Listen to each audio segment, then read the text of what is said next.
Good morning all. ഞാൻ Ramakrishnan T B, SEBI registered research അനലിസ്റ്റാണ്. ഈ ഓഡിയോ കേട്ടതിന് ശേഷം ഡിസ്ക്ലെയിമർ കൂടി വായിച്ചു നോക്കണമെന്ന് താല്പര്യപ്പെടുന്നു.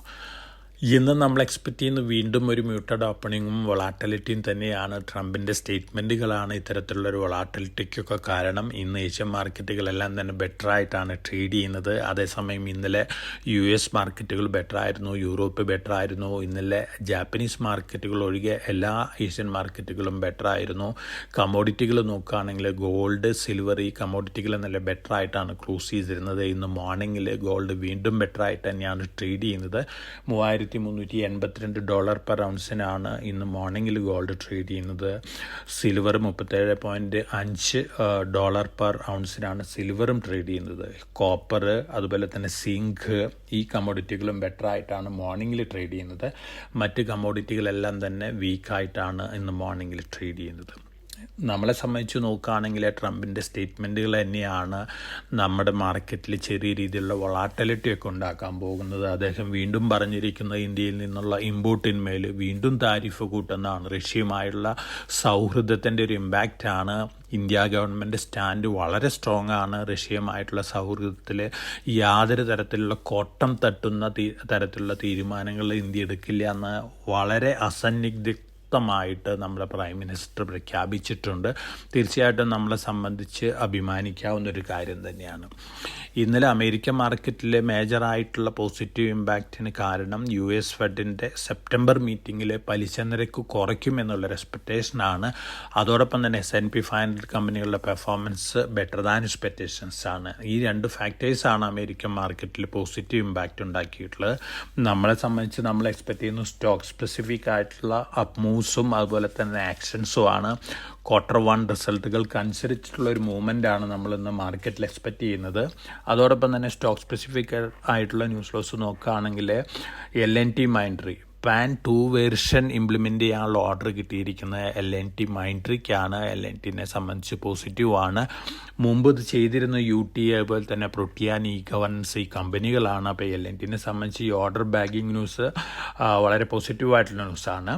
അതോടൊപ്പം തന്നെ Q1 റിസൾട്ടുകൾ ഇന്നലെ പുറത്തു വന്നിട്ടുള്ള റിസൾട്ടുകൾ നോക്കുകയാണെങ്കിൽ Azad engineering, Siemens energy, DLF, Shree cement, Sumitomo chemicals, ഈ കമ്പനികളുടെ റിസൾട്ടുകൾ ബെറ്റർ ദാൻ എക്സ്പെക്റ്റേഷൻസ് ആയിരുന്നു. ഇതിൽ സീമെൻസ് എനർജിയുടെ റിസൾട്ടാണ് much better than expectations.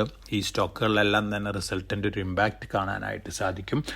Johnson control, Hitachi air conditioning parent കമ്പനീനെയും അതുപോലെ തന്നെ ഇന്ത്യയിലെ സബ്സിഡറിനെ അടക്കം ബോഷ് ജർമ്മനി ടേക്ക് ഓവർ ചെയ്തിരിക്കുകയാണ്. ഓപ്പൺ ഓഫർ വന്നേക്കാം Johnson control, Hitachi air conditioning സ്റ്റോക്കിന് ഇന്ത്യയിൽ. അതോടൊപ്പം തന്നെ JSW, JFE സ്റ്റീൽ, അവരുടെ സ്റ്റീൽ പ്രൊജക്റ്റ് കപ്പാസിറ്റി എക്സ്പാൻഷനുള്ള പ്ലാനുകളായിട്ട് മുന്നോട്ട് പോവുകയാണ്. JSW സ്റ്റീലിനെ സംബന്ധിച്ച് പോസിറ്റീവാണ്. അതോടൊപ്പം തന്നെ അമേരിക്കയിൽ ഒരു സ്റ്റാർട്ടപ്പ് മാരത്തോൺ ഫ്യൂഷൻ എന്ന് പറയുന്ന സ്റ്റാർട്ടപ്പ് ന്യൂക്ലിയർ പവർ ജനറേറ്റ് ചെയ്യുമ്പോൾ അതിൽ ഫ്യൂഷൻ ഉപയോഗിച്ചുകൊണ്ട് ന്യൂക്ലിയർ ട്രാൻസ്മ്യൂട്ടേഷൻ എന്ന രീതിയിലൂടെ മെർക്കുറിനെ ഗോൾഡായിട്ട് കൺവെർട്ട് ചെയ്യാനായിട്ട് സാധിക്കുമെന്നുള്ള ഒരു സ്റ്റേറ്റ്മെൻറ്റ് നടത്തിയിട്ടുണ്ട്. ഫ്യൂഷൻ യൂസ് ചെയ്ത് ഇത്തരത്തിൽ ഗോൾഡ് ഉൽപ്പാദിപ്പിക്കുമ്പോൾ ഈ ഗോൾഡിന് റേഡിയോ ആക്റ്റീവ് പ്രോപ്പർട്ടീസ് ഉണ്ടാവും. ആ പ്രോപ്പർട്ടീസ് മാറ്റണമെങ്കിൽ 7 മുതൽ 17 വർഷം വരെ കാത്തിരിക്കേണ്ടി വരുന്ന ആളൊരു നെഗറ്റീവ് ആയിട്ട് പറയുന്നത്. പക്ഷേ ഇത്തരത്തിലുള്ളൊരു ഇന്നോവേഷൻ വരികയാണെങ്കിൽ തീർച്ചയായിട്ടും അതൊരു പോസിറ്റീവ് ന്യൂസാണ്. പക്ഷേ നമുക്ക് ഓർണമെൻറ്റ് ധരിക്കാനൊന്നും ഇമ്മീഡിയറ്റ് ആയിട്ട് കഴിയില്ല. 17 വർഷം വരെ കാത്തിരിക്കണമെന്ന് പറയുമ്പോൾ തീർച്ചയായിട്ടും അതിൻ്റേതായ നെഗറ്റീവ് ഇമ്പാക്റ്റൊക്കെ ഉണ്ടാക്കിയേക്കാം. പക്ഷേ ഇതൊരു ഇന്നോവേഷൻ തന്നെയാണ്.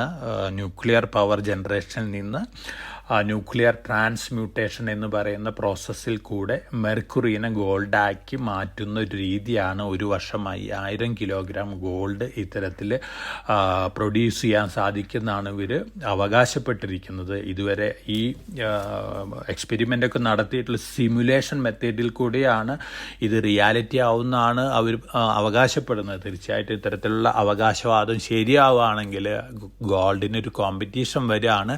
ഇമ്മീഡിയറ്റ് ആയിട്ട് യൂസ് ചെയ്യാൻ ഇമ്മീഡിയറ്റ് ആയിട്ട് യൂസ് ചെയ്യാൻ പറ്റില്ലെങ്കിൽ പോലും 17 വർഷം കാത്തിരുന്ന് കഴിഞ്ഞാൽ ഗോൾഡ് ഓർണമെൻറ്റ് അല്ലെങ്കിൽ ഓർണമെൻ്റ് ആയിട്ട് യൂസ് ചെയ്യാൻ പറ്റുകയാണെങ്കിൽ തീർച്ചയായിട്ടും ഗോൾഡിനെ സംബന്ധിച്ച് ചെറിയ നെഗറ്റീവ് ഇമ്പാക്റ്റ് ഒക്കെ ഉണ്ടാക്കിയേക്കാം. പക്ഷേ ഇതൊക്കെ ഇനീഷ്യൽ സ്റ്റേജസ് മാത്രമാണ്. എത്രത്തോളം ഇത് സക്സസ് ആയിട്ട് ഗോൾഡ് പ്രൊഡക്ഷനിലേക്ക് കടക്കുമെന്നുള്ള കാര്യം നമുക്ക് കാത്തിരുന്ന് കാണണം. എന്നിരുന്നാലും ഒരു ഇന്നോവേഷനാണ്, ഒരു സ്റ്റാർട്ടപ്പ് ഇന്നോവേഷനാണ്. ഇതൊക്കെയാണ് ഇന്നത്തെ മാർക്കറ്റ് ഇൻഫ്ലോസ്. അപ്പോൾ വളരെ കോഷ്യസ് ആയിട്ട് മാർക്കറ്റിൽ മൂവ് ചെയ്യുക. സ്റ്റോക്ക് സ്പെസിഫിക് ആയിട്ടുള്ള ആക്ഷൻസ് ആണ് നമ്മൾ എക്സ്പെക്റ്റ് ചെയ്യുന്നത്. അതോടൊപ്പം തന്നെ മാർക്കറ്റ് വോളാറ്റിലിറ്റിയിൽ താഴെ വരുമ്പോൾ നമ്മൾ റെക്കമെൻഡ് ചെയ്തിട്ടുള്ള സ്റ്റോക്കുകൾ ലോങ് ടൈം പോയിന്റ് ഓഫ് വ്യൂവിൽ വാങ്ങുന്നൊരു ഡിസിഷൻ നന്നായിരിക്കും. അപ്പോൾ എല്ലാവർക്കും നല്ല ട്രേഡിൻ്റെ ആശംസിച്ചുകൊണ്ട് ഞാൻ ഇന്നത്തെ പ്രീ മാർക്കറ്റ് കമൻട്രിയുടെ അവസാനിപ്പിക്കുകയാണ്. Thank you.